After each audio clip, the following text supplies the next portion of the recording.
Hello and welcome to the Route 1 show here on YouTube. I'm Steven Browne and I'm delighted to say joining us now is our Huddersfield Town correspondent. It's the Huddersfield Hub, Steve Downs. Steve, welcome back to the show, mate. Yeah, good to see you. Yeah, good to see you as well. How was the Blackpool game? It's frozen. The Blackpool game was amazing. It was a 6-all thriller.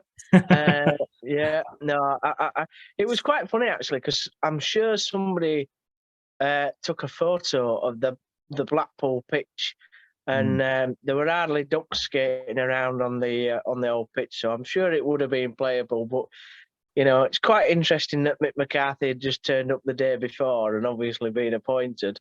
And now he's got a week or so to, be with his players. So yeah, interesting tactics from Blackpool there. We'll just say that. Exactly. But it turned out not a bad day for Huddersfield generally. I mean, Cardiff lost to Millwall, so got a couple of games in hand on them. I think you're 3 points behind with 2 games in hand, and then Rotherham as well. You got a couple of games in hand of them. Can open that gap up away from Wigan as well. So I mean, not too bad considering you weren't playing. Yeah, no, that's the positives. Obviously, Cardiff, that was a big result against Millwall. I did think Millwall would beat them. Rotherham, you don't know with Rotherham now because one week they go beat Blackburn 4-0. Then next week they play absolutely atrocious and lose 2-0 or whatever. So you're not quite sure with Rotherham, but I think the results turned out okay. And obviously we was not playing. It does give us games in hand, but you'd rather have the points on the board, as what managers like to say, don't they? Yeah, absolutely. I mean, looking at it now, you look at Birmingham and the terrible run of form there, and Huddersfield got them couple of wins that we spoke about previously. I mean, they do look, if you can say, in form, but in terms of that bottom pack, they do seem to be kind of trending upwards a bit. Yeah, the direction of Town compared to the others is definitely in an upward trajectory. I think Wigan is the worst form side in the table so far in terms of not just for points, but in terms of points per game ratio. I think they're the only one that's not picking up what is the standard of point per game to stay in the division. I could be wrong on that, but I think that's what I read the other day. So we're doing slightly better than that, which means hopefully we will have enough points to stay up come the end of the season. Now, you play games, you'll lose some and you'll win some, so the averages do, change. Birmingham are a club that I expected down there, although they did start the season very well. I think they went the first 6 or 7 games, with a high win percentage. So they were a bit of a surprise, but they've come back down now, back down to earth. And Cardiff are in big bother in terms of they're under transfer embargo, so they can't bring anybody in. Mark Hudson got sacked. Bit harsh, really. What's he supposed to do if he can't bring anybody in? Change the squad, that sort of thing. Not sure who they're going to appoint unless they've appointed somebody today, and I've not seen them. Everybody seems to think it's Neil Warnock that's going back there, but he came out and sort of said that it's not really for him. He's enjoying his tours now, going around the country, telling a few stories, selling a few books and that. So I don't think he'll be going back into management anytime soon. And he's 170 years old. So yeah, Cardiff's one that I think if we can catch them and we can put some pressure on them, they'll be one to fold quite easily, really. I think Wigan have already shown that. They've already shown their hand with appointing Kolo Toure. Don't really know what experience he had to get that job, but that's their business. Yeah, it feels like one of those kind of Hail Mary moves, doesn't it? Could be genius, or it could just be an absolute stinker. Moving on to matters of the squad then, Sorba Thomas has sealed a loan move to Blackburn. Obviously a key player for Huddersfield for a good 18 months or so, but has fallen out of favour recently.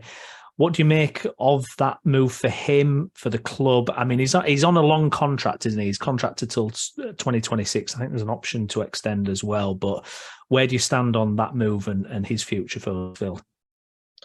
So it's an interesting transfer. It's one of the strangest ones because anybody outside of Huddersfield Town's sphere will think, why have they let one of their best creative players go on loan to another Championship club when the 22nd in the division?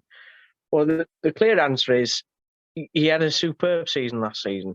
He was 8th in the chances created, one of the best set piece takers. He was creating assists, scoring quite a few goals. But this season, it's dropped off like a cliff, really.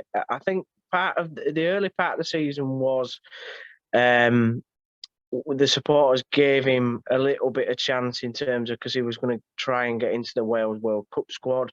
So, the nearer that came, the less he sort of wanted to get injured and that sort of thing, which is understandable. Not that it was great for our position, because we need players to be full-blooded, running through brick walls and the rest of it, within the relegation scrap that we're in. But you could at least semi-understand it. The World Cup's now finished. Sorba's fallen out of favour in the squad. People have been picked before him. Kaiser Hayden, who we had from Aston Villa, who's now gone back. He was having a very good time. Played a lot of decent enough games.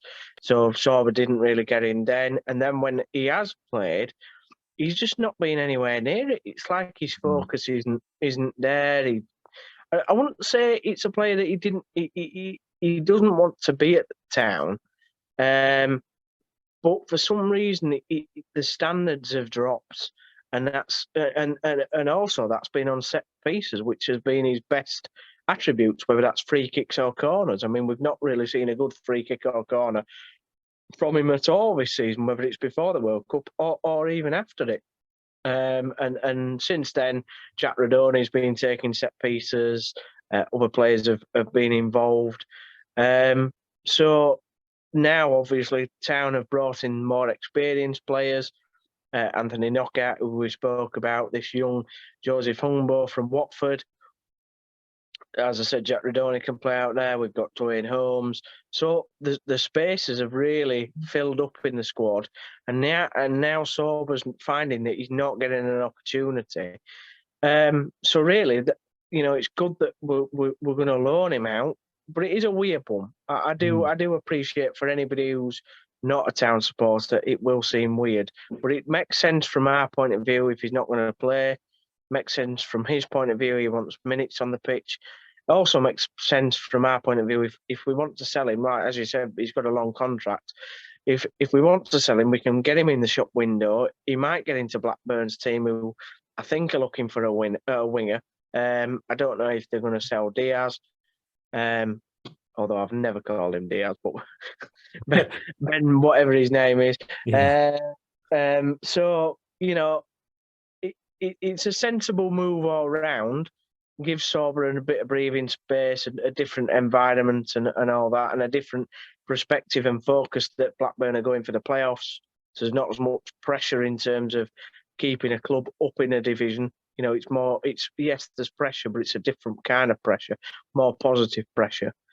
So it might turn out to be a good move, but we'll just have to wait and see. And I don't know whether I see him in Town's future. I don't know. He's a young lad as well. Let's remember that. He's come from Boreham Wood, non-league. It's been difficult to step up 3 divisions. So, this can happen with young players. We've seen it before, and it will happen again. So it's how we deal with this now after he comes back off loan. I mean, I don't know if it doesn't seem like there's a loan to buy obligation. It would be strange if Blackburn didn't ask for that, but it's interesting. The interesting fact is Lee Bromby didn't comment on this statement that they put out. He has on everything else, but he didn't on this one. So I wonder why that was.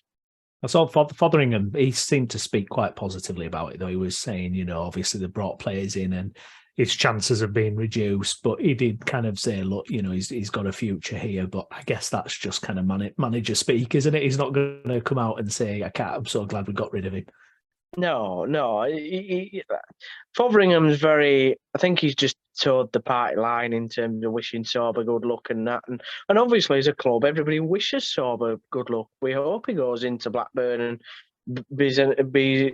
does what he did for us last season and helps them achieve what they want to achieve, puts himself in the shop window. Maybe it's not even to do with that. Maybe he'll come back and he's had a fresh environment, so he'll come back into the town, more positive, more focused to help us push on again. Maybe that's part of the plan. But at the moment, it's a bit of a strange one, and it'll be interesting to see how it develops. That situation, and it'll be interesting to see whether he gets in Blackburn's side, because there's no, there's no obligation from Blackburn to say that he's got to start or anything like that. So no, absolutely not. I did see one. I'm interested to know what your thoughts on this about possibly Rotherham getting John Russell on loan. I saw that. I saw that pop up, and I saw some people commenting like, you don't want to make, potential relegation contenders stronger in any way. I mean, what? I mean, is that a serious link? Is that a thing that's kind of being rumoured, or? Yeah. It's a serious link. Yeah, I don't know if it's a loan though. I think it is. It's a permanent move. From what I know. I mean, if it is a loan, it's a loan. People were saying that, but I don't think it makes them stronger. I don't. He's not coming to. Yes, he played well last season for us. But the reason he played well last season is because he had Lewis O'Brien beside him, doing overrunning, doing all the work, and Russell could concentrate creating the space and doing his nice passes. But he hasn't got that anymore, and we've got a different type of midfield now, and Russell doesn't fit into that. He's not a workhorse. He's not a fast player. He's a player that can create space, has nice skills on the ball, can create some nice passing and flowing movement of the ball around the centre of the pitch. And because that doesn't happen now, he's found his minutes on the pitch very limited, hardly played. I don't think he's played once since the Reading game, which was Fotheringham's first game. I think there might be a bit of an element of, because of how well he played last season and he got linked to different places, that there's a bit of, well, I've already made it kind of attitude, maybe, I don't know. But it's interesting to see how players develop and change when the circumstances change so quickly.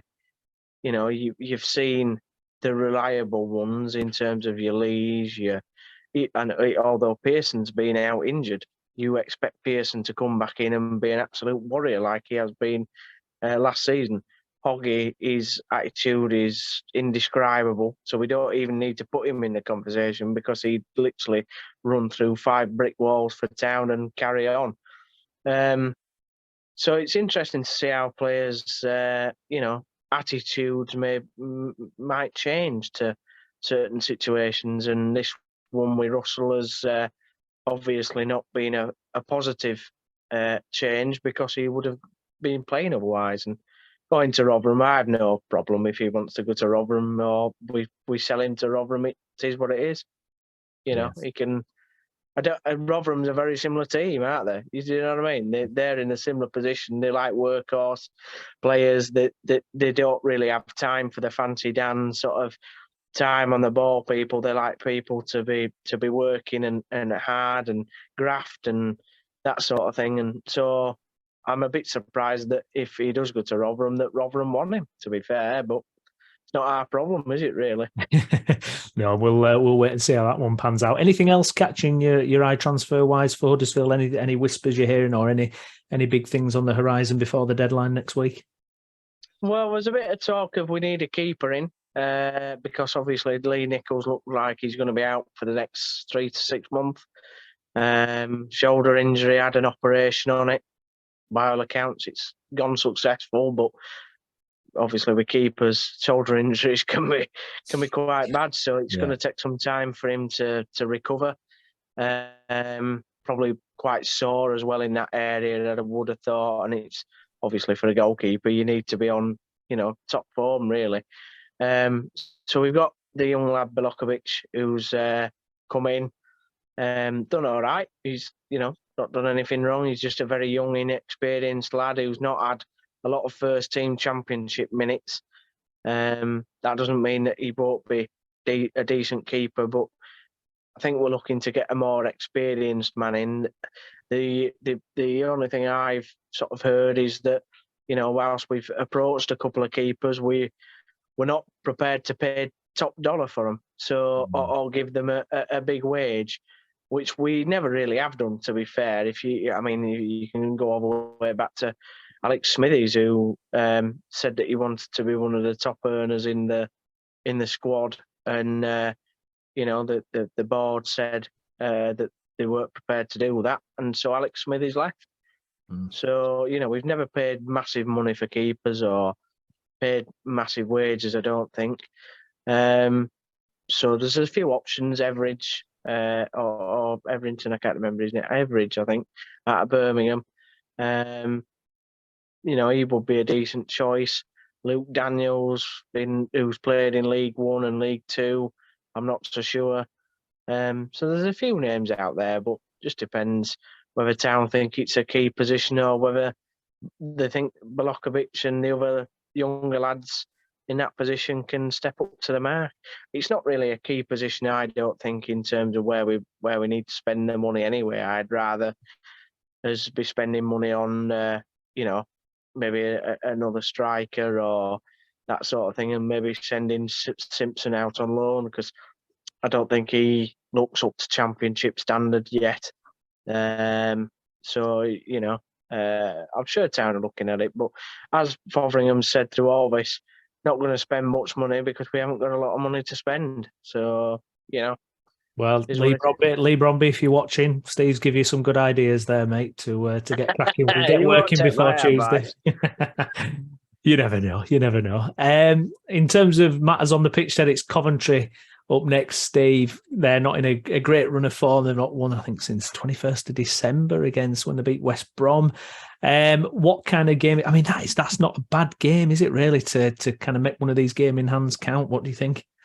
No, well, let's hope they've got a pitch to play on this time. That'd be nice for a start off. Not in the best of form, but they are a good team. Mark Robbins, tends to get his the best out of Coventry, really.